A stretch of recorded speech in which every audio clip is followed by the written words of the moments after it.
The morning Violet Pritchard walked into the Colfax County land office with a hand-drawn map tucked inside her bodice, and a story rehearsed so thoroughly she could recite it in her sleep. She had already decided that no man alive was going to stop her from claiming what was rightfully hers. The year was 1878, and the New Mexico Territory was a place where men made fortunes and women were expected to stand quietly behind them while they did it. Violet had spent 26 years learning the rules of that arrangement, and she had spent the last 6 months of her life figuring out exactly how to work around every single one of them. She smoothed the front of her gray wool traveling dress as she pushed through the heavy oak door of the land office, the small brass bell above it announcing her arrival with a cheerful chime that felt entirely at odds with the nervous thundering of her heart. The office smelled of ink, pipe tobacco, and old paper, and behind a long wooden counter sat a clerk named Mr. Hatch, who wore spectacles so thick they made his eyes look like two pale moons swimming in glass. He looked up from his ledger with the sort of expression men like him reserved for women who entered rooms they were not supposed to enter. "Can I help you, ma'am?" he said, which meant, in the language of Colfax County, "What on earth do you think you are doing in here?" "You certainly can," Violet said, and she set her leather satchel on the counter with a decisive thud. "I am here to file a homestead claim under the Homestead Act of 1862.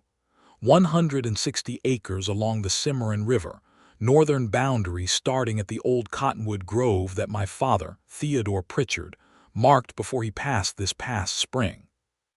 Mr. Hatch took off his spectacles, cleaned them with his handkerchief, and put them back on as though he hoped she might have disappeared in the interval.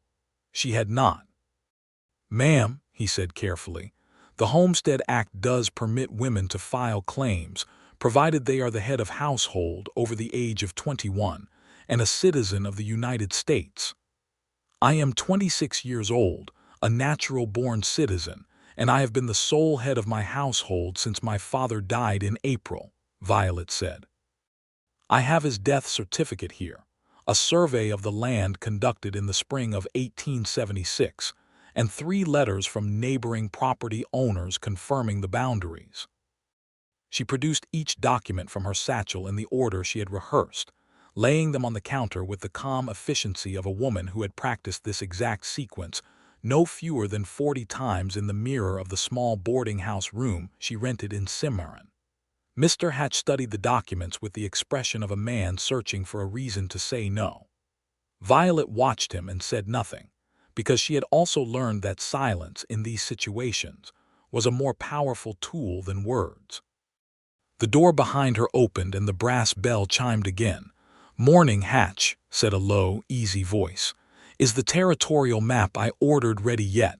"Just a moment, Mr. Ramsey," said the clerk without looking up. Violet did not turn around. She kept her eyes on Mr. Hatch and the documents between them, because she knew that the moment she turned around and looked at whoever had just walked in, she would become, in that clerk's eyes, the secondary concern in the room. She was not going to be the secondary concern. "I apologize, Mr. Ramsey," she said without inflection, still addressing the clerk, "but I was here first, and I believe Mr. Hatch was in the middle of processing my filing." There was a pause behind her. "By all means," said the voice, and it had the faint shape of amusement in it which irritated her considerably. "Mr. Hatch spent another long moment studying her documents, made a sound somewhere between a sigh and a cough, and then reached for his official registration ledger. "Very well, Miss Pritchard," he said. "I will need you to sign here, here, and initial here. There will be a $14 filing fee, and your claim will be recorded within 5 business days." Violet signed where he pointed. She initialed where he indicated. She counted out $14 from the small envelope she carried in the inside pocket of her dress, and she watched him stamp her paperwork with the official seal of the Colfax County Land Office, with the same focused attention she would have given a surgeon performing an operation. When it was done, when the clerk slid her receipt across the counter, and she folded it into her satchel, she felt something loosen in her chest that had been knotted there since April. Since the morning she had gone to wake her father and found that he had simply stopped breathing in the night, as quietly and without ceremony as he had lived most of his life. She turned around. The man standing behind her was tall, somewhere in his early 30s, with dark hair that wanted cutting and the sort of sun-weathered face that came from years spent outdoors rather than inside clerks' offices. He wore a good coat, not new but well kept, and he held his hat in both hands with a patience that suggested he had spent considerable time waiting for other people. His eyes were a clear dark brown, and they were currently looking at her with the particular expression of a person trying to solve an interesting problem. "Thank you for your patience," Violet said politely and moved to step past him. "Miss Pritchard," he said. She stopped. "Robert Ramsey," he said, and he extended one hand with straightforward courtesy. "I own the running R spread about 4 miles east of the Cimarron. Your father's land borders mine on the northwest corner." She shook his hand because it would have been rude not to. "I know," she said. "My father mentioned you. Good things, I hope. He said you fixed his fence line after the spring flooding last year and didn't ask to be paid for it." Something shifted in his expression, a small thing quickly controlled. "He was a good neighbor. I was sorry to hear he passed. He was a decent man." "He was," Violet said, and because she was not going to stand in the Colfax County land office and cry, she drew herself up and added, "I appreciate the kind words, Mr. Ramsey. Good day." She walked out into the bright October morning, her receipt in her satchel and her heart in her throat, and she told herself that the hardest part was done. She was wrong, of course. The hardest part had not even started yet. The boarding house where Violet had been staying for the past 3 weeks was run by a widow named Mrs. Calloway, who was 62 years old, had opinions about everything, and made a beef stew on Tuesdays that Violet was fairly certain was the single best thing she had ever eaten. Mrs. Calloway's establishment was a clean, respectable 2-story building on the main street of Cimarron, with 6 letting rooms and a common parlor where the guests were welcome to sit of an evening, provided they were quiet and did not smoke indoors. Violet had taken her meals in the dining room and kept largely to herself, which Mrs. Calloway had respected, and the 2 other current boarders, a traveling dry goods salesman named Mr. Pierce and a schoolteacher from Taos named Miss Eugenia Foss, had eventually also learned to accept. She was sitting in her room that afternoon, the receipt from the land office spread on the small writing desk before her, working through the list of everything she would need before she could begin improving the claim, when there was a knock at her door. "There is a gentleman downstairs asking for you," said Mrs. Calloway through the door, her voice carrying the specific note of interested neutrality that landladies employed when they found a situation worth watching. "A Mr. Ramsey." Violet set down her pencil. "Thank you, Mrs. Calloway. Please tell him I will be down in 5 minutes." She took 4 minutes, which she used to check that her hair was presentable and to review, quickly and efficiently, what she knew about Robert Ramsey. Her father had mentioned him perhaps half a dozen times over the years. The Running R was a working cattle ranch, moderately sized, well regarded in the area. Robert Ramsey had come to the territory about 7 years ago from somewhere in Texas, had bought the land and built up the operation largely on his own. Her father had respected him, which was not a recommendation Theodore Pritchard had given easily. He was standing in Mrs. Calloway's parlor when she came downstairs, hat in hand again, looking at a framed needlepoint on the wall with an expression of genuine consideration. "Mr. Ramsey," Violet said. He turned. "Miss Pritchard, I apologize for calling without sending word first. I was not sure how long you were planning to stay in town." "I have not yet decided," she said. "Please sit down." They sat across from each other in Mrs. Calloway's good parlor chairs. From the kitchen came the distant, domestic sounds of supper preparation, and through the window the afternoon light was turning the main street of Cimarron to amber. "I wanted to speak with you about the land," Robert said, and he said it directly, which she appreciated even as it put her on guard. I know approximately what claim you filed today because I know where your father's property ran, and I think you should know that there is a man named Clyde Sutter who has been making noise about that same stretch of the river for the better part of 6 months. Violet looked at him steadily. Clyde Sutter. He runs a cattle operation about 10 miles south. He has been wanting access to that section of the Cimarron for watering rights. He has approached your father twice that I know of, and your father turned him down both times. My father mentioned Mr. Sutter to me, Violet said carefully. He described him as persistent. That is one word for it. Robert turned his hat slowly in his hands. I am telling you this because you filed your claim today, and that information will be in the county record within 5 days, and Sutter has a man who works in that office who will tell him about it before the week is out. Violet absorbed this. And what do you suggest I do about that, Mr. Ramsey? I suggest you get out to the land as quickly as possible and start making visible improvements. Under the Homestead Act, you need to build a habitable structure and begin cultivation within 6 months. The sooner there is physical evidence of your occupation, the harder it is for anyone to contest the claim on grounds of abandonment or non-use. I know the terms of the Homestead Act, she said. I know you do, he said. I also know that building a habitable structure in northern New Mexico territory in November is a difficult undertaking for anyone, let alone a woman alone. There it was. Violet looked at him and he looked back at her, and she could see that he was trying to say something he was having difficulty saying without it sounding the way it wasn't meant. I am not alone in the world, Mr. Ramsey, she said. I have resources. I don't doubt it, he said. What I am offering is the use of 3 of my hands for a week to help get a cabin frame up before the weather turns.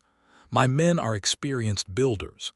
It would be no great hardship to me, and it would put you in a considerably stronger legal position before Sutter has time to organize any kind of challenge. Violet was quiet for a long moment. She had resources, which was technically true in the sense that she had $237 saved from the 2 years she had spent teaching school in Springer, a mule named Beatrice, and enough grit to sand a barn floor. She did not have experienced builders or the month it might take her to hire them and get them out to the claim before November turned the ground to iron. Why, she said. Robert seemed to consider the question with the same genuine attention he had given the needlepoint on the wall. Your father was a good neighbor, he said finally, and I do not like Clyde Sutter. It was such a plain answer that it almost made her smile. Almost. I will think about it, she said. Of course. He stood and settled his hat. I am heading back to the Running R in the morning. If you want to take me up on the offer, send word before then. After he left, Violet sat in the parlor for a long time, watching the light change outside the window. Mrs. Calloway appeared in the doorway with 2 cups of coffee and the careful expression of a woman who had thoughts she was keeping to herself. Sit down, Mrs. Calloway, Violet said, and tell me everything you know about Robert Ramsey. Mrs. Calloway sat down with the alacrity of a woman who had been waiting for this invitation. He has been in the territory about 7 years, she said, wrapping her hands around her cup. Bought the Running R land when it was nothing but scrub and a broken fence line and built it up into a proper operation. He is not married, never has been as far as anyone in Cimarron knows, which has made him the object of considerable local interest. She paused. He is considered by general consensus to be an honorable man. He settled a water dispute 2 years ago between 2 families who had been shooting at each other by buying the contested piece of ground himself and fencing it off. Cost him money he didn't really have to spend. He did it anyway. That is either the action of a very good man or a very stubborn one, Violet said. In my experience, said Mrs. Calloway, those 2 things frequently come together. Violet sent word to the Running R before 9 o'clock that night. She rode out to the claim the following morning, arriving before Robert and his men, and she stood in the cool October air on the bank of the Cimarron and looked at what her father had left her. The land was beautiful. That was the first and overwhelming impression. the thing that hit her in the chest before the practical considerations had a chance to arrange themselves. The river curved through a wide, shallow bend here, its banks lined with cottonwoods that had gone gold in the autumn, their leaves catching the morning light so that they seemed to generate their own soft illumination. Behind the cottonwood grove, the land rose gently toward a line of red and ochre bluffs, and between the river and the bluffs lay roughly 160 acres of river-bottom grassland, good soil with good water access, exactly the kind of ground that men like Clyde Sutter wanted very badly. Her father had driven stakes at the corners. They were still there, weathered but solid, the survey wire between them long since gone, but the stakes themselves marking out the shape of what was hers. She was still standing there when she heard horses. Robert came with 3 men, and he introduced them without ceremony as Cole, who was broad-shouldered and taciturn and appeared to be made largely of muscle and silence, a younger hand named Billy Marsh who had red hair and talked enough to make up for Cole's reserve, and an older Mexican man named Ernesto Vasquez who was, Robert said, the best carpenter within 50 miles and who had built most of the Running R's outbuildings. "Where do you want the house?" Robert said. Violet pointed without hesitation. She had been thinking about this since April. "On that rise west of the cottonwoods. High enough to see the whole property from the front door, close enough to the river for water access, and sheltered from the north wind by that rock formation behind it." Robert looked where she pointed and then looked at her with an expression she could not quite read. "Good placement," he said. "You have done this before." "I have been thinking about it for 6 months," she said. He nodded, and then he looked at Ernesto and said something she didn't catch, and Ernesto walked up to the rise and began walking it off in long, measured paces, already calculating. The next 4 days were among the most exhausting and, Violet would later admit to herself, most unexpectedly interesting of her life. Ernesto and Cole and Billy worked with the focused intensity of men who had been told a job needed doing and had decided to do it well, and Robert worked alongside them rather than supervising from a distance, which she noted. He was not the sort of man who gave orders and stood back. He picked up a hammer and used it, and by the end of the first day there was a foundation laid and the first logs of the cabin frame notched and ready. Violet worked too, because she was not the sort of woman who watched other people do things she was capable of doing herself. She was not a carpenter, but she could carry lumber and hold pieces in place and fetch water and make coffee and keep a fire going, and she did all of these things without being asked and without comment. On the evening of the second day, Robert found her on the rise looking out over the cottonwoods toward the river, the sun going down behind the bluffs in a long dissolve of orange and purple that turned everything it touched to fire. "Ernesto says the frame will be done by Thursday," he said, stopping beside her. "That is faster than I expected. He is very good." They stood in silence for a moment, the kind that did not require filling. "Can I ask you something?" Robert said. "You can ask," she said. "You knew exactly where you wanted the house before we arrived this morning. You have the survey, the documents, the fee, the act cited chapter and verse. You had all of this ready before you walked into that office." He paused. "How long have you been planning this?"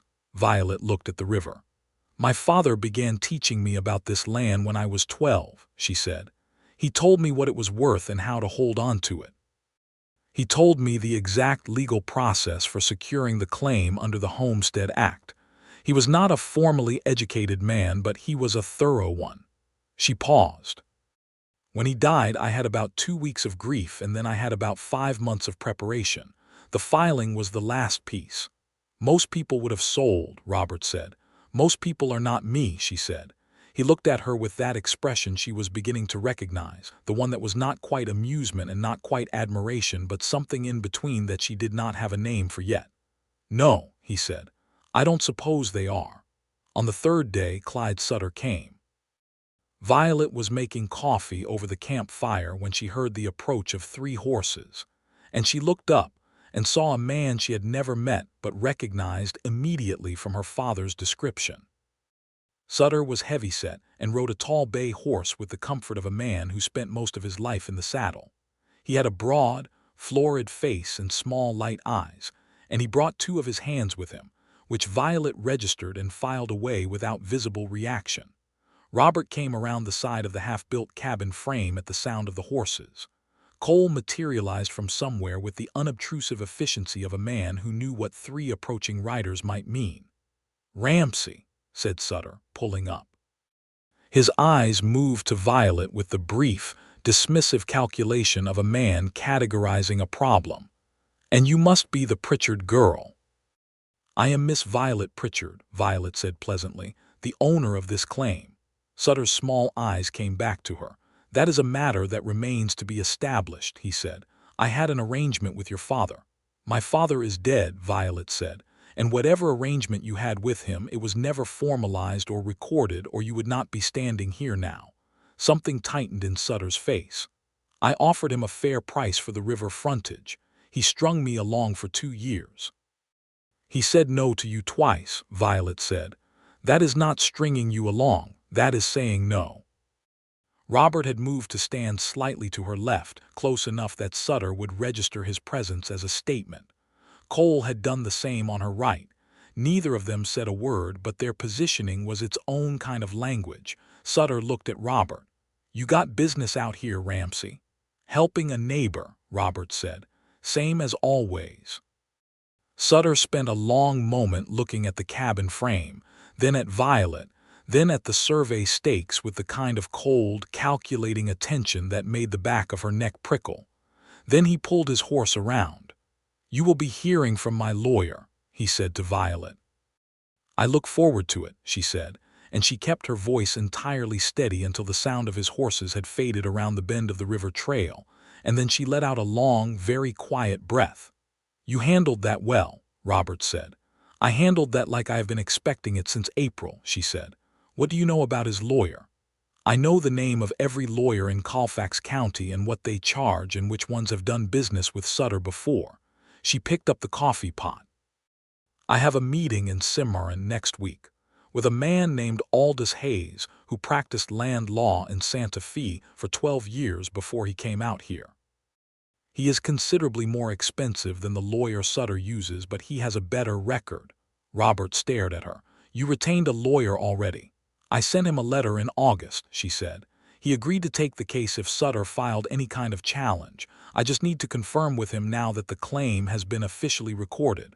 Robert was quiet for a moment. "Miss Pritchard," he said, and his voice had something in it she had not heard from him before. "Yes." "Is there anything about this situation you have not already thought through and prepared for?" She looked at him directly for the first time in what felt like a while. His expression had moved past the nameless something she had been observing and settled into something cleaner and more open, something that looked very much like genuine respect. "The weather," she said. "I cannot plan the weather." He laughed. It was a real laugh, not a polite one, and it changed his face entirely, making him look younger and less cautious and considerably more like the man she suspected he actually was when he wasn't being careful. "Fair enough," he said. The cabin frame was done by Thursday, as Ernesto had promised. It was not yet a finished house, but it was a solid, square structure with good log work and a proper roof line, and Violet could see exactly what it would become with time and work. Ernesto had built the doorframe with a particular attention to levelness that she found almost moving, the small precision of a craftsman who took his work seriously regardless of who would ultimately live in it. On Thursday evening, when the tools were put away, and Billy Marsh was telling a story about a horse he had once owned that had apparently been either the smartest or the most deliberately aggravating animal in recorded history, Violet went to Robert, who was checking the cinch on his saddle horse. "I owe you a debt," she said. "You don't," he said without looking up. "Mr. Ramsey," he looked up. "I know what you did here and I know what it cost you in time and labor," she said. "I am grateful for it. I want you to know that." He held her gaze for a moment. "Your father fixed the fence line the other direction twice that I know of," he said, "and he never sent a bill. He did not mention that. He wouldn't." They looked at each other in the cooling evening air, the last of the daylight going blue and silver over the bluffs. "I will be back out here in the next week to start on the walls," she said. "I have the materials ordered from the hardware in Cimarron. I have engaged a local man named Mr. Peters to help with the finishing work." "Peters is good," Robert said. "A little slow, but good." "I will manage the pace," she said dryly. He smiled at that, and she noticed it the way you notice a candle lit in a familiar room, something small that changes the quality of everything. "If you need anything," he said, "the running R is 4 miles east." "I know where it is," she said. "I know you do," he said. He rode out with his men in the long blue dusk, and Violet stood outside her unfinished cabin on her claimed ground and watched them go. And she did not let herself think too carefully about the specific way the evening felt empty after they had gone. The weeks that followed were among the hardest she had ever lived, and she had not had an easy life to compare them to. She was out at the claim every day by first light, working alongside Mr. Peters on the cabin walls, hauling water, clearing ground for the kitchen garden she planned to put in come spring, tending Beatrice the mule with the attentive care of a woman who knew that without her animal she was considerably less capable of doing everything else. The nights she spent in a heavy canvas tent she had erected in the shelter of the cottonwoods, close enough to the fire to stay warm, far enough from the river to be above the line of any cold season flooding.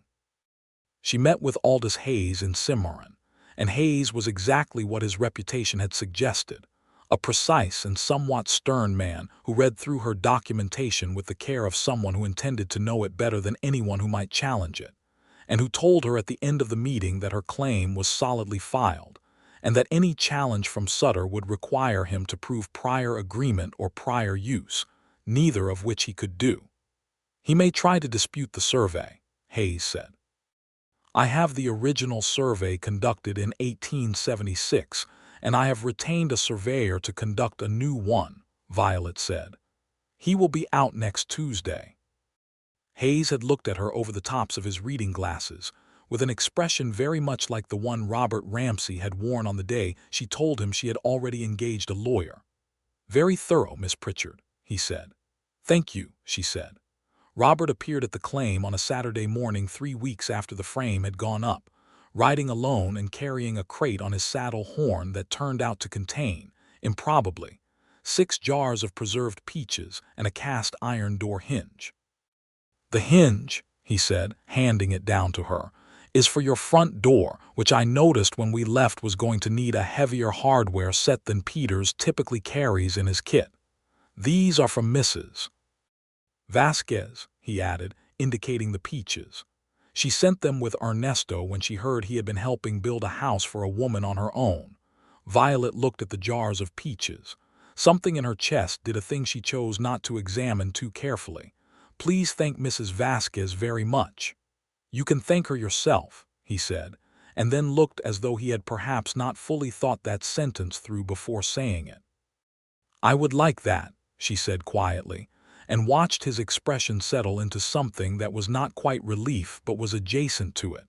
He stayed for most of the morning, helping her and Mr.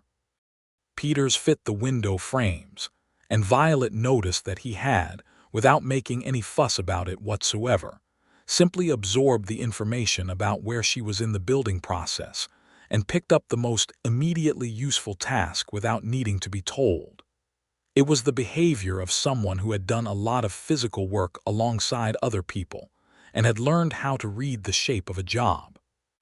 When they stopped for midday coffee, the 3 of them sitting on lumber stacks in the pale November sun, Billy Marsh appeared on the road with Robert's gray gelding and a cheerful wave. "Thought you might want company, Mr. Ramsey," Billy said. "Cole sent me out to check the south fence, so I swung by." "The south fence does not run anywhere near here," Robert said. "Well," said Billy, entirely unabashed, "it seemed like a reasonable detour." Violet laughed, and that also seemed to surprise Robert. The way her laugh did something to his face that he did not manage to fully conceal. They worked until the light failed, and by the time Robert and Billy rode back toward the running R, the window frames were all fitted and the front door was hung on its good heavy hinges. And Violet stood in the doorway of her almost finished cabin and looked out at the last of the sunset over the Cimarron and felt something that was large and complicated and very much like happiness. November deepened and the weather turned serious, bringing sharp nights and mornings where the frost lay on the river grass like a white cloth until the sun found it. Violet finished the interior of the cabin with Mr. Peters' help, laying a plank floor and fitting the iron stove that had been brought out from Cimarron on a wagon, and installed with considerable effort and colorful language from Mr. Peters, who was slow, as Robert had said, but thoroughly competent. She spent her first night in the cabin on the last day of November, lying in her narrow rope bed with the iron stove ticking warmth into the small room and the sound of the river just audible through the cabin walls, and she felt something that was very specifically the sensation of being where you were supposed to be. She had 2 more meetings with Aldous Hayes, both of which confirmed that Sutter's lawyer had indeed made inquiries at the land office, but had not yet filed any formal challenge. Hayes believed he would not file because the claim was airtight. Violet believed he might try anyway because she had met Clyde Sutter and she knew the kind of man who did not accept a clear answer. She was proved right in December, when Sutter's lawyer filed a challenge claiming prior agreement with the late Theodore Pritchard for the purchase of the river frontage acreage. Hayes read the filing and told her it was weak and they would respond to it, and she told him to respond to it with everything they had, and she rode back out to the claim in the December cold feeling the low, steady burn of anger that she had been carrying since April finally sharpening into something more useful. She was putting Beatrice up in the small shelter she had built for her when she heard hooves on the frozen ground and looked up to see Robert coming around the bend of the river trail, alone, riding with the unhurried ease of a man who had been on horseback for most of his life. "Heard about Sutter's filing," he said, pulling up. "Word traveled fast in Colfax County. Hayes has it," she said.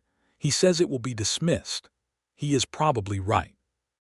Robert dismounted with an ease that she had started to notice in the specific, unhelpful way that you notice things about people when you have been spending a considerable amount of time thinking about them, and do not particularly want to be doing that.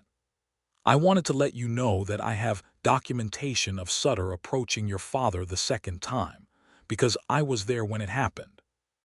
He came to the boundary line between our properties in September of last year, and I was riding that fence and witnessed the conversation. I can attest in writing that your father explicitly refused any arrangement." Violet looked at him. "You were there," she said slowly. "I did not think it would be relevant at the time," he said. "Now it clearly is. If Hayes needs a written statement, I am prepared to provide one." "Robert," she said, and then stopped, because she had used his given name without meaning to, and they both heard it. A long moment passed. The river moved under its thin skin of shore ice, and somewhere in the cottonwoods a cold-weather bird called once and went quiet. "Hayes will need that statement," she said, carefully, returning to the practical because the practical was safe ground, and the other ground was something she needed to think about more carefully before she set foot on it. "I will have it to him by Friday," Robert said.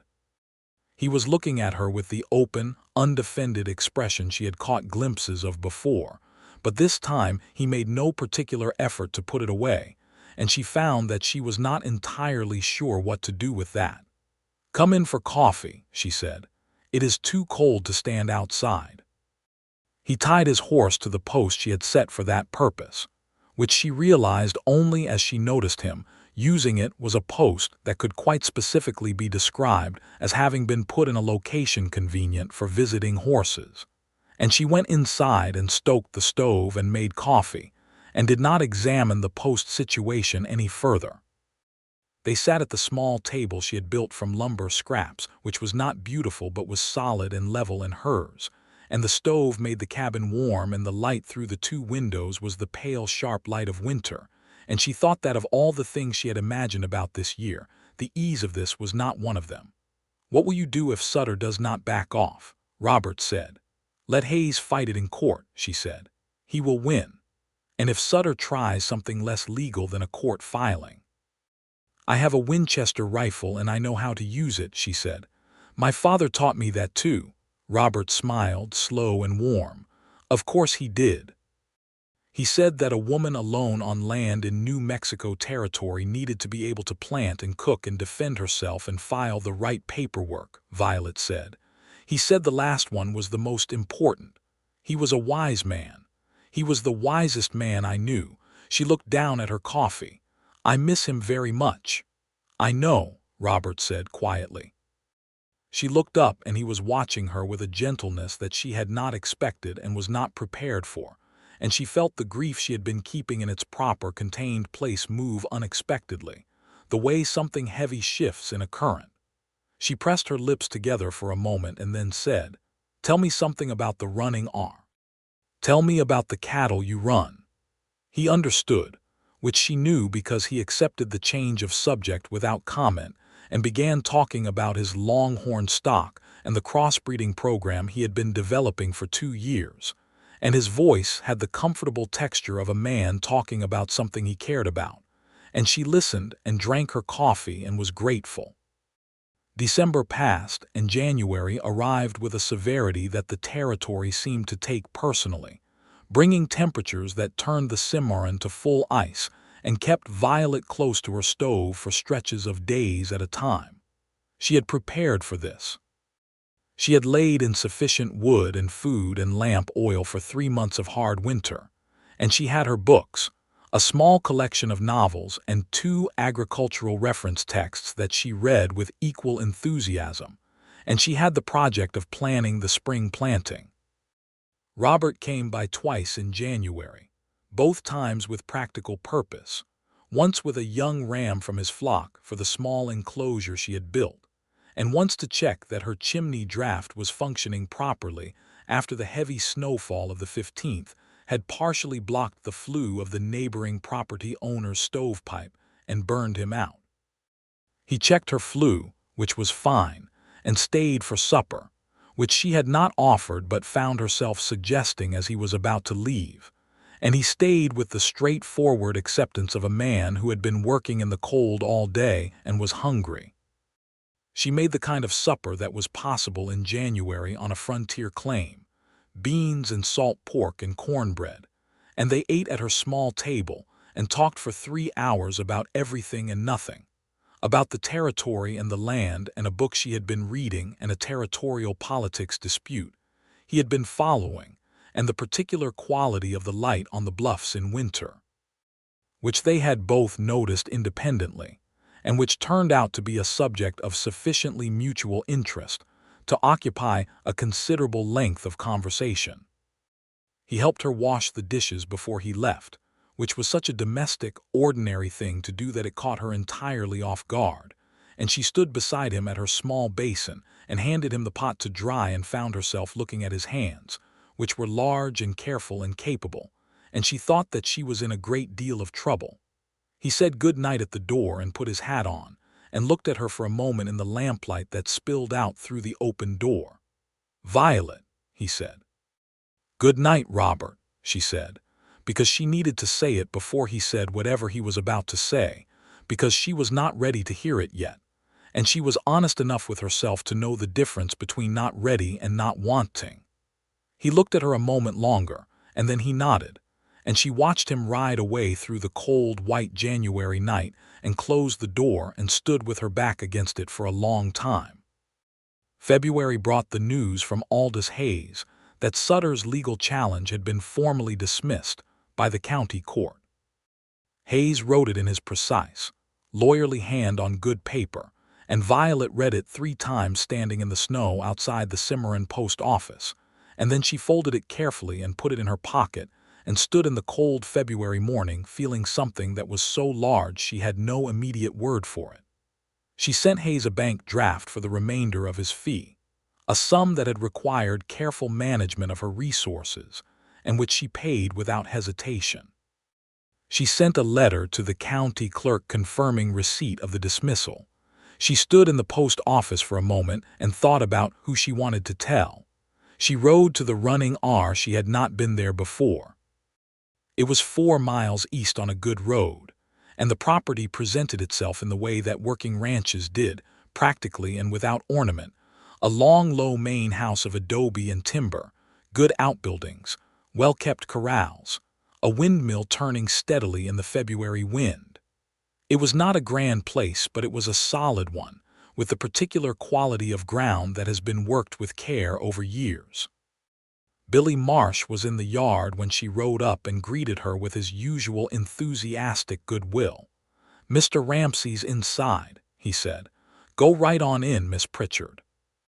She knocked on the front door and Robert opened it with the expression of a man who had not been expecting company and was surprised in a way that was clearly not unpleasant. "The challenge was dismissed," she said. Something in his face resolved, some tension she had not known he was holding. "Come inside," he said. The main room of the Running R was simple and comfortable, with a large stone fireplace and good furniture that showed long use, and bookshelves along one wall that she noted with interest. Robert took her coat and hung it on the peg by the door with an ease that suggested he had thought about her presence here before, and that thought did something warm and inconvenient to her chest. He found a bottle of very good whiskey and poured 2 small glasses, and she accepted hers, which was not something she did often, because this seemed like a moment that warranted it. "To your father," Robert said. "To my father," she agreed, and they drank. They sat by the fire and she told him about the dismissal and Hayes' assessment of the ruling, and Robert listened with the focused attention he gave to things that mattered, and when she was done he was quiet for a moment and then said, "He filed the most vulnerable version of the challenge possible. His lawyer must have told him the same thing Hayes told you, that it would not hold. Then why file it? Because some men would rather lose a fight than admit they were beaten before the first shot," Robert said. "Sutter is that kind of man. He may try again," she said. "He may," Robert agreed. "But each attempt that fails makes the next one less likely. You have the claim recorded, the survey confirmed, the challenge dismissed, and you have been in physical occupation and making improvements since October. Your position is strong." "I know," she said. "I know it is." He looked at her in the firelight, and the look was direct and open in the way she had come to know over these months, the way he looked at her when he was not being careful. "Violet," he said. "Robert," she said. They looked at each other for a long, still moment in which the fire moved, and the February wind pressed against the windows, and somewhere outside Billy Marsh was cheerfully talking to a horse. "I should tell you something," he said. "All right." "I came to that land office in October to pick up a territorial map," he said. "I did not know you would be there. I did not arrange to meet you. You were simply there, and I watched you file that claim, and I thought I had never in my life seen a person do something so completely and specifically right. Not for reasons I could have explained at the time." He paused. "I have been thinking about reasons ever since." Violet was quiet for a moment. "I know," she said. "You know." "I have been thinking about them too," she said, which was as direct as she was capable of being on the subject, and which she could see was enough. He leaned forward in his chair, closing the small distance between them in that way of someone who does not rush things but does not let uncertainty win either, and he took her hand, simply and carefully, the way he did everything. "I would very much like to court you properly," he said, "if that is something you would be willing to consider." Violet looked at his hand holding hers, and at his face in the firelight, and at the room around her that spoke so clearly of the man who lived in it, and she thought about her cabin 4 miles west on her own claimed ground and the river in summer, and the cottonwoods going gold, and all the springs that were still ahead. "It is something I would be willing to consider," she said, with appropriate deliberateness. He smiled. "Of course," he said. "I will not be rushed," she said. "I have a great many things still to do." "I am not a man who rushes," he said. "No," she said. "I have noticed that about you." Spring came to the Cimarron with the particular extravagance that the territory reserved for April, every living thing appearing to have decided simultaneously that enough time had been wasted, and there was beauty to be made immediately. The river ran fast and clear with snowmelt. The cottonwoods put out their first pale green shimmer, and Violet's kitchen garden came up in neat rows that she had planted on her knees in the good river-bottom soil the last week of March. She and Robert were courting, which in practice meant that he rode over to the claim 3 or 4 times a week, and she had supper ready, or she rode over to the Running R on Sunday afternoons and met Ernesto Vasquez and his wife Luisa, who was a small, sharp, enormously warm woman who gave Violet a hug the first time they met as though they had been friends for years, and who thereafter considered herself, Violet suspected, personally invested in the outcome of things. In March, there was a social occasion at the Cimarron Community Hall, a spring gathering that was one of the important social events of the local calendar, and Robert asked Violet formally if she would attend with him, and she said yes, and she wore the good blue dress she had brought from Springer that she had not worn since her father's funeral, which felt like the right occasion to bring it back. Robert met her at Mrs. Calloway's, where she had stayed the night before to be in town for the event, and he came to the door with his hat in his hand, wearing his good dark coat, and she came downstairs in the blue dress, and he looked at her the way she had privately hoped he would look at her, and she looked at him the way she had been trying not to look at him for 5 months, and Mrs. Calloway watched from the hallway with an expression of deep, personal satisfaction.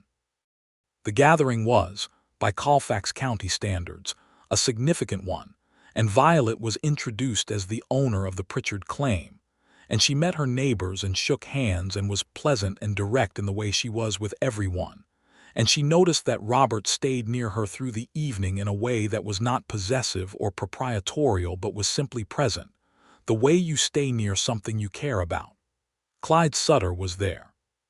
She saw him across the room at one point, talking to a group of men, and he saw her and something moved through his face that was complicated and ugly, and then it was gone and he looked away, and Violet met his gaze until he did and then looked back at Robert and said something about the fiddle player who was excellent. "You saw Sutter," Robert said. "I saw him," she said. And he looked away first," she said, which was all there was to say about it. Robert looked at her with that open expression that had no name yet, and he said, very quietly, "Would you like to dance?" She had not danced since before her father died. She thought about saying no for a reason she could not entirely articulate, and then she thought about the cabin she had built, and the garden she had planted, and the claim she had filed, and the challenge she had beaten, and she thought that there was no reason under this particular April sky to say no to dancing. "Yes," she said.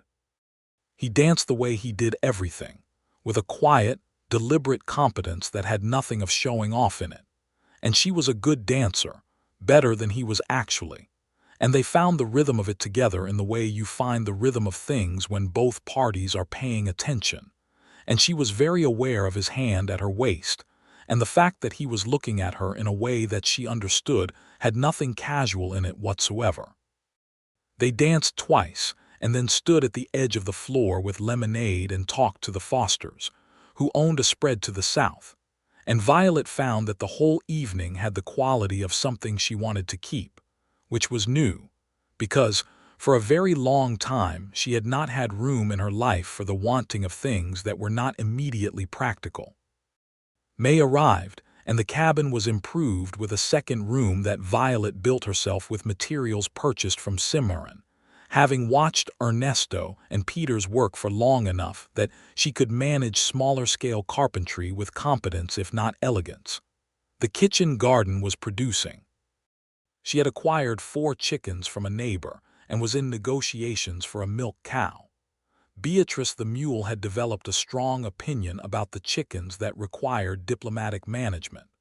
On an evening in the middle of May, Robert came to the cabin with a purposeful expression that she had not seen from him before, and which made her set down the mending she was doing and give him her full attention. He sat down at her table and he said, "I want to ask you something and I would like to do it properly." "Go ahead," she said. "I know you have been managing your life and your land on your own terms since before I knew you," he said, "and I know you are capable of continuing to do so for as long as you want without any assistance from me." He paused and looked at his hands, then back at her. But I want you to know that what I am asking has nothing to do with what you need and everything to do with what I want. I would not frame it any other way." Violet felt her heart doing something she had not given it permission to do, which was its own kind of answer. "What I want," Robert said, "is to marry you, Violet, if you are willing, not to help you with the land or the claim or Sutter or anything else. Because I want to come home to you. Because sitting at this table with you and talking and working and being in the same place is the best part of every week I have had since October, and I want it to be permanent." She looked at him for a long moment. The May evening came through the open door behind him, full of light and the smell of the river, and she thought about the girl who had stood at the counter of the land office in October and been so entirely certain that no man alive was going to stop her from claiming what was hers. She had not, in that moment, been thinking about what a man might add. "You told me once that you were not a man who rushed things," she said. "7 months," he said. "Is that rushing?" "No," she said. "That is not rushing." She reached across the table and took his hand, which was something she had not done before, always waiting for him to reach for her, and the surprise of it moved through his face like a light. "Yes," she said, "I will marry you, Robert, on the condition that we are married in this county and that I keep my claim in my own name." "I would not have it any other way," he said, and he sounded as if he meant it absolutely, because he did. She looked at him across the small table in the cabin she had built on the land she had claimed, and she thought that there was a specific kind of strength in being able to choose something not because you needed it, but because you wanted it with your whole self, and that this was a freedom she had not known she was working toward. "I should tell you something," she said. "Tell me." "When I walked into that land office in October," she said, "I had every single piece of documentation I needed, and I had already rehearsed exactly what I was going to say, and I knew the filing process well enough to do it in my sleep. I did not need anyone." "I know," he said. "But I am glad you were there," she said. He smiled, the full warm version that changed his whole face. "I am glad you let me help," he said. She thought about the frame going up in those October days, the door hinges and the preserved peaches from Mrs. Vasquez, his written statement to Hayes about Sutter's conversation at the fence line, the steady warmth of his presence through a winter she had expected to be harder and lonelier than it was. "You did help," she said honestly. "I am also glad that I did not need you to. Those are not contradictory." "No," he said, "they are not." They were married in June 1879 in the Cimarron Community Church by a circuit preacher named Reverend Aldgate, who came through the county 4 times a year, and who performed the ceremony with a warmth and brevity that both of them appreciated. The wedding was attended by Mrs. Calloway, who wept with the open satisfaction of a woman whose investment in the outcome had been validated, Ernesto and Luisa Vasquez, who brought flowers that Luisa had grown specifically for the occasion, Billy Marsh, who wore his best shirt and still managed to look like himself, Cole, who stood at the back and said nothing and appeared genuinely moved, Aldous Hayes, who came out of apparent professional interest and stayed for the supper, and about 30 other people from the surrounding area who constituted the local community that Violet had, without particularly intending to, become part of over the past 8 months. Violet wore a dress of white lawn cotton that she and Luisa Vasquez had made together over 3 evenings in April and May, which was not an elaborate garment but was well made and fit her properly, which she valued more than elaborateness. She carried a small bunch of wild columbine that Robert had apparently spent some time finding specifically, because they grew near the cottonwood grove along the Cimarron, and he thought she would want something from her land in her hands. When he handed her the flowers at the door of the church, before they went in, she held them and looked at him in his good dark coat and clean-shaved face, and understood that she loved him with the same clear, factual certainty she brought to everything else, and that this certainty was one of the best things she had ever known. They said their vows before Reverend Aldgate and the assembled witnesses, and Robert's voice was steady and serious and meant, And Violet's voice was clear and steady and also meant. And when Reverend Aldgate pronounced them married and Robert kissed her, it was brief and proper for the occasion, and entirely sufficient. They walked out of the church into the June morning as Violet and Robert Ramsey, and she had kept her claim in her name, as they had agreed. The first year of their marriage had the quality of a thing built well, not without difficulty, but with purpose and care. And the difficulties were the ordinary ones of two people learning to share a life rather than anything darker. They decided together, after the wedding, to live primarily at the Pritchard claim, which had become, with the additions and improvements, a genuinely comfortable property. The running R was maintained by a foreman named Henderson who Robert trusted completely, and who ran the cattle operation with considerable skill. Robert spent 3 days a week at the running R and the rest of the time at the claim, which suited both of them because Violet was on the claim every day, and because neither of them was the kind of person who needed to be with another person every waking hour. He put up a proper barn in July with a group of men from the surrounding ranches at a working bee that Violet organized, which was one of the social mechanisms of the territory that she had taken to with more enthusiasm than she had expected. She cooked for 20 people that day, working alongside Luisa Vasquez and Mrs. Foster from the southern spread, and by the end of the day there was a barn standing on the Pritchard claim that had not been there in the morning, and she stood in the long summer evening and looked at it with the same feeling she had had looking at the cabin frame in October, the feeling of something made permanent. In August, Clyde Sutter made one final attempt to unsettle her. He sent a man to the claim with a letter offering to buy the river frontage at an above-market price, and the man was polite about it, and she was also polite, and she read the letter in full and then handed it back to Sutter's man and said, "Tell Mr. Sutter the answer is no." It was no in April of last year before my father died, and it was no in October when I filed the claim, and it was no when his legal challenge was dismissed, and it is no now. It will continue to be no for as long as I own this land, which will be for the rest of my life. He may consider this matter permanently concluded. Sutter's man rode away, and she went back to pulling weeds from the kitchen garden. She told Robert about it that evening, and he listened and said, "Do you think he will try again?" "No," she said. "I think he is a man who needed to hear a clear enough answer often enough that he finally believed it was real." Robert was quiet for a moment.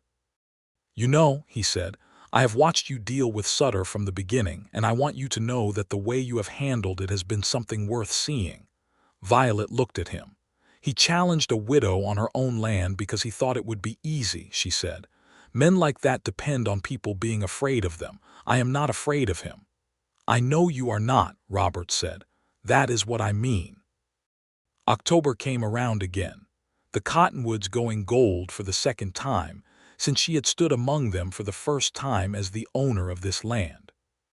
She and Robert rode out together on a Saturday afternoon to check the boundary fence on the northeast corner, which had taken some damage from a late-season storm, and they worked side by side to reset the posts and restring the wire with the easy, comfortable efficiency of two people who had been working alongside each other long enough to require very few words.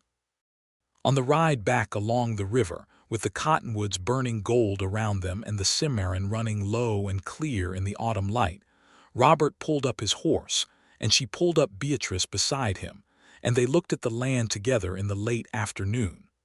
"1 year ago you walked into that land office," he said. "Yes," she said. "And now?" She looked at the cabin on the rise, the barn, the kitchen garden going to seed for winter, the fence lines running straight in the low-angle light. She thought about her father driving those stakes, teaching her the legal process, telling her what the land was worth and how to hold it. "And now," she said. He reached over and took her hand, which they could do easily because their horses stood close enough together, and she held his hand in the October afternoon on her land, and she felt the completeness of things. The following spring, she discovered she was expecting a child. She told Robert on an evening in late March, directly and without preamble, because that was how she communicated things of importance, and she watched his face go through a sequence of expressions that moved from surprise to something so large and open that it made her own eyes sting. "Violet," he said. "I know," she said. He stood up from his chair and came around the table and held her, carefully and with great deliberateness, and she let herself be held with a fullness she would not have been capable of a year and a half ago, the fullness of someone who has learned that accepting something is not the same as depending on it. "Are you well?" he said. "I am entirely well," she said. "I have already written to the doctor in Cimarron. He will come out in the fall. I am also aware of what is required and I have the relevant reference texts." He laughed against her hair. "Of course you do," he said. The pregnancy went well, as straightforward and competent as everything Violet undertook, and she continued to work her land through the spring and summer with reasonable modification for common sense, and she planted a larger kitchen garden than she had the year before because she was thinking about things in a longer frame now, the winters ahead, the mouths. In October 1880, a full year after Violet had first stood on the bank of the Cimarron, their son was born. He came into the world in the early hours of an October morning with the vigorous objection of a person who had strong opinions about being arrived, and the doctor from Cimarron was there, and Luisa Vasquez was there, and Robert was there, because he had been the kind of father-to-be who was not going to be anywhere else. The baby was sound and good-lunged, and when the doctor handed him to Violet and she held him for the first time, she looked at his face with the specific intensity she brought to things that mattered. Robert sat beside her on the edge of the bed with his head bent toward hers, and he looked at the baby, and his face was something she did not have words for. "Theodore," Violet said, "after my father." Robert looked at her. "Theodore Robert Ramsey," he said. "Yes," she said, "that is his name." Little Theodore was, from his first weeks, a child of considerable personality, which was perhaps not surprising given his parents. He was curious and loud, and had his mother's dark eyes and his father's capacity for stillness when something held his interest. And he grew through the following year in the way that healthy children do, quickly, and with great concentration on the business of becoming himself. Luisa Vasquez became, in the fullest practical sense, the child's honorary grandmother, appearing at the claim 2 or 3 times a week with food and advice, and the steady, warm authority of a woman who intended to be involved, and no one was going to tell her otherwise. Ernesto repaired and improved things around the claim with the same quiet thoroughness he brought to all his work, and Billy Marsh turned out to be someone small Theodore found endlessly entertaining, possibly because Billy talked almost constantly, and the baby appeared to appreciate an audience. The running R was doing well under Henderson's management, and Robert brought the 2 operations into a loose partnership that made good practical sense, sharing grazing rights on specific sections of the Pritchard claim in exchange for labor and materials, a formal arrangement that Violet drafted herself with Hayes' review, and that suited everyone. In the spring of 1882, Aldous Hayes retired from law practice in Colfax County and was replaced by a younger attorney named Mr. Webb, who came to introduce himself to all of Hayes' former clients and who shook Violet's hand and said he had reviewed her case file and considered it a model of thorough preparation.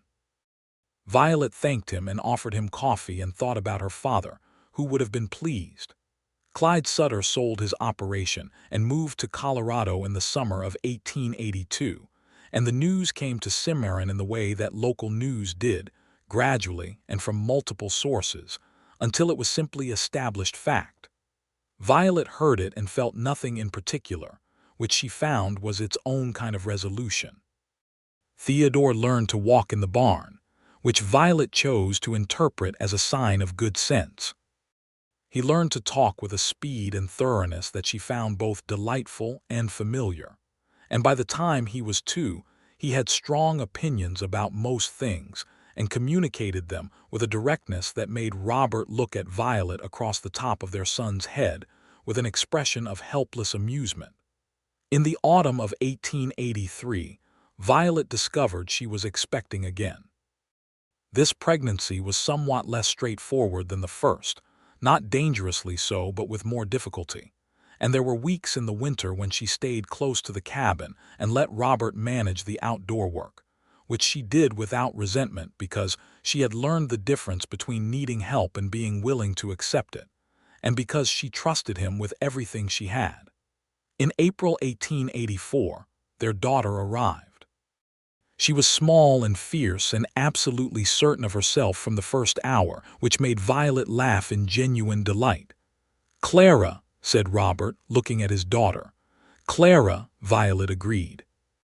Clara grew up in the shadow of her brother's protective elder sibling energy and in the long light of the Cimarron, and Violet raised her children the way her father had raised her, teaching them everything she knew and treating their questions as worthy of real answers.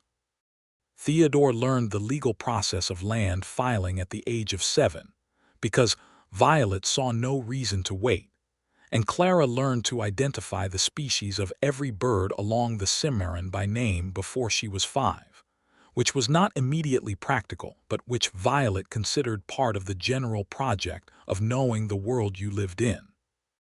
One evening in the summer of 1885, when Theodore was 4 and Clara was 1, and the long August twilight was turning the bluffs to rust and amber, Violet sat on the front step of the cabin she had built and watched her husband come across the yard from the barn with Theodore on his shoulders, the boy holding onto Robert's hair with both hands and narrating, very loudly, something about a frog he had found. Robert stopped in front of the step and looked up at Violet, and Theodore looked down at her with his dark eyes, her father's eyes, laughing. "He found a frog," Robert said. "I heard," she said. "It was an exceptional frog," Theodore said firmly. "I do not doubt it," Violet said. Robert sat down beside her on the step, setting Theodore on his feet, and the boy ran off immediately toward the kitchen garden in pursuit of further natural history, and Robert's shoulder was warm against hers, and the evening was gold and the river moved in the quiet. "I have been thinking," Robert said. "About what?" "About the fact that 7 years ago I bought the Running R and thought the most I could build here was a decent cattle operation." He paused. "I want you to know that the full understanding of what I actually have here took me some time to arrive at." Violet looked at him. "How long?" she said.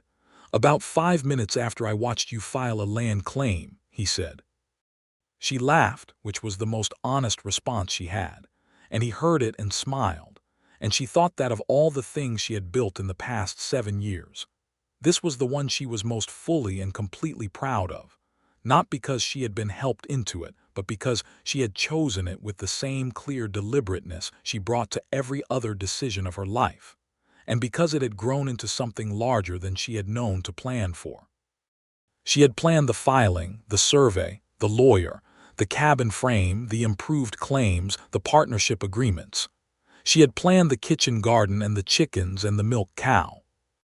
She had planned the legal defense and the response to Sutter and the secondary room addition and the border fence repair.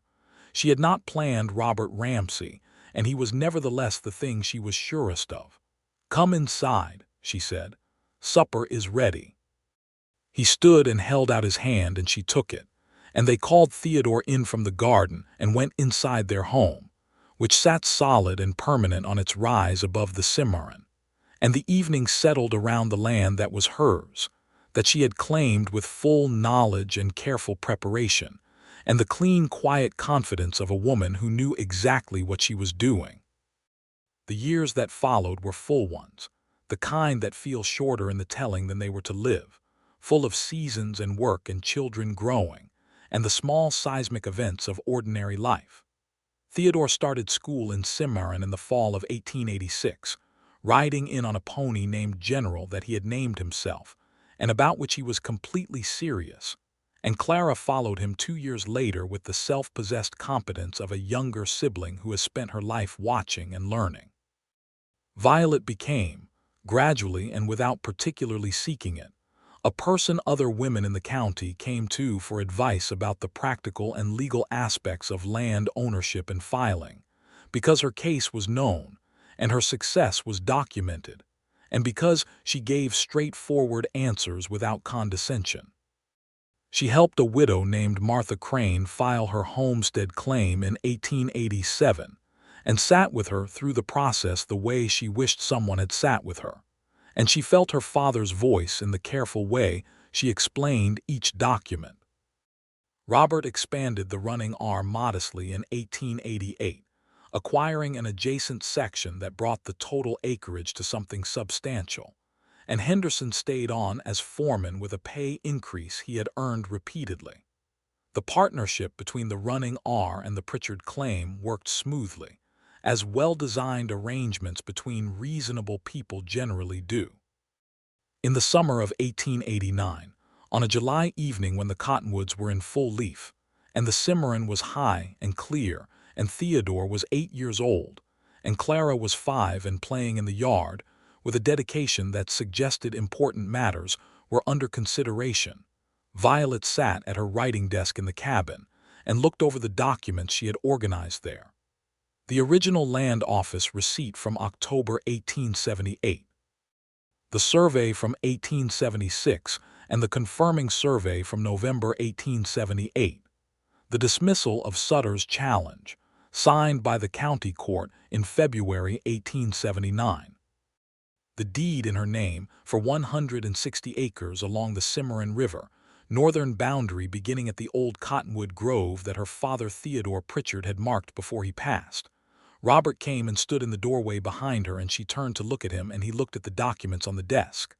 "I want to show those to the children sometime," she said, "when they are old enough." "Theodore is already asking how you file a claim," Robert said. "I told him to ask you." "He can start with the Homestead Act," she said.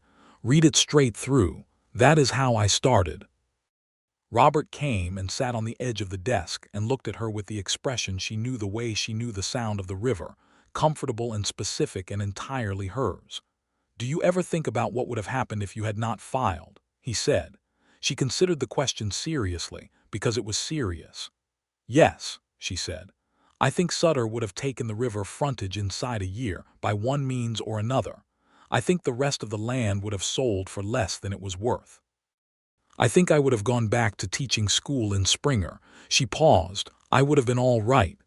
"I know you would have," he said. "But I would not have had this," she said.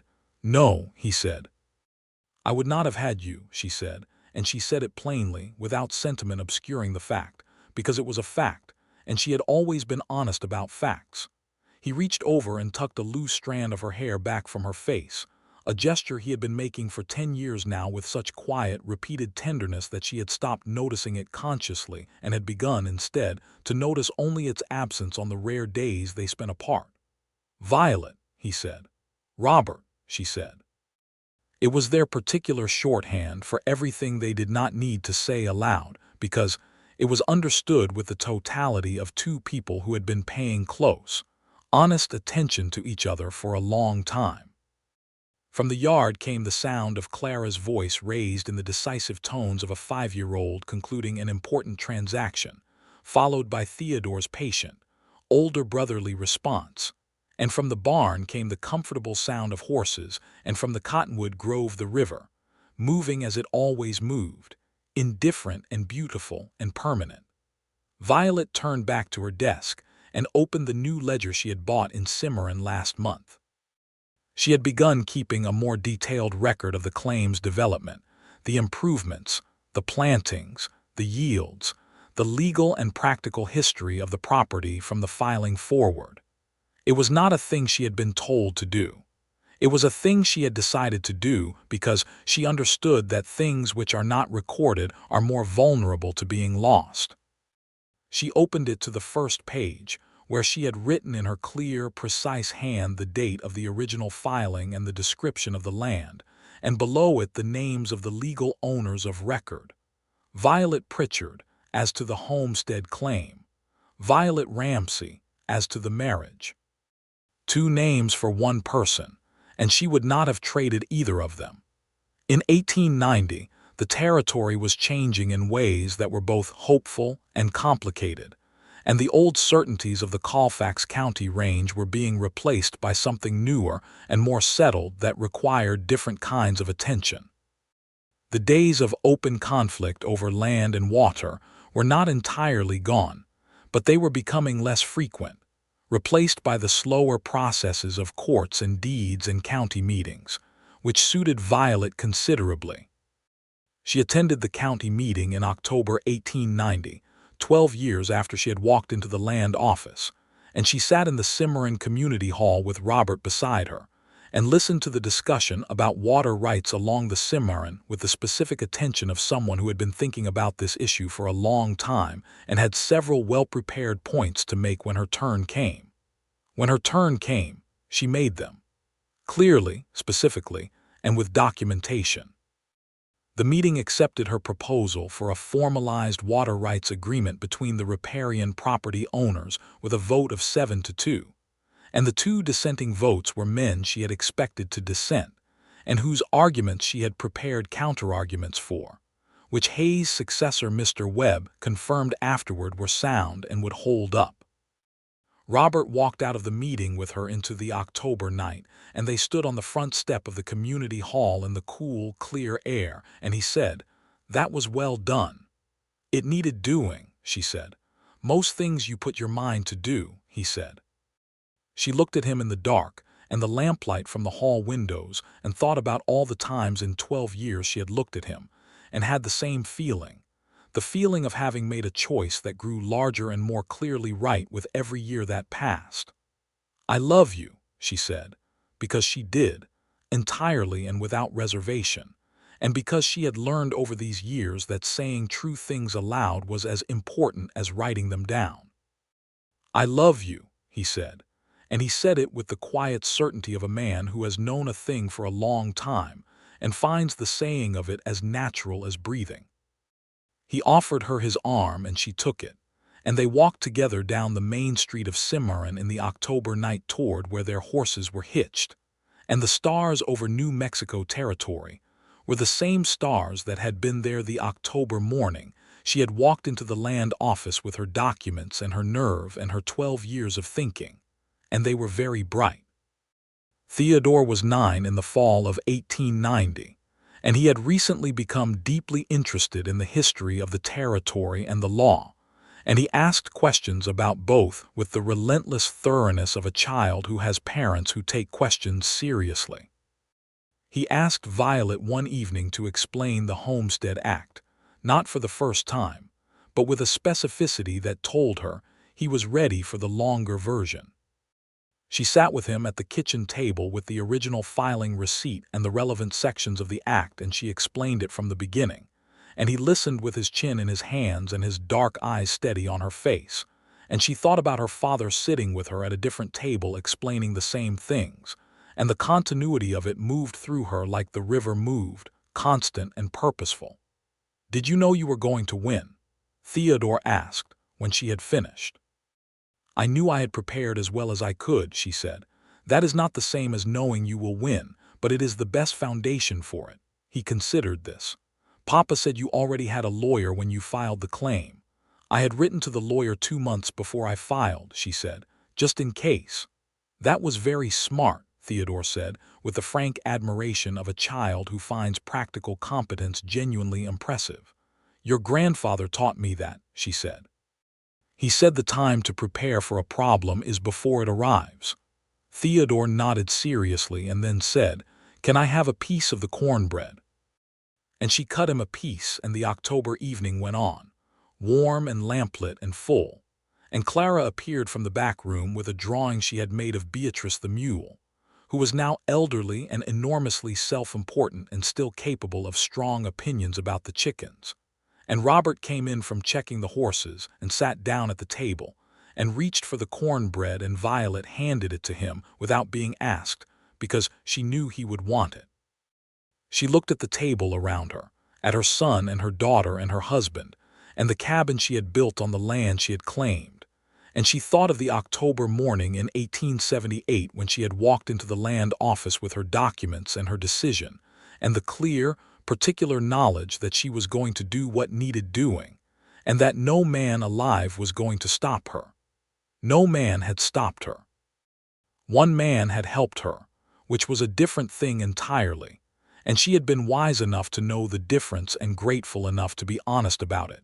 And she had loved him for 11 years with the same clarity and completeness that she brought to every other important thing.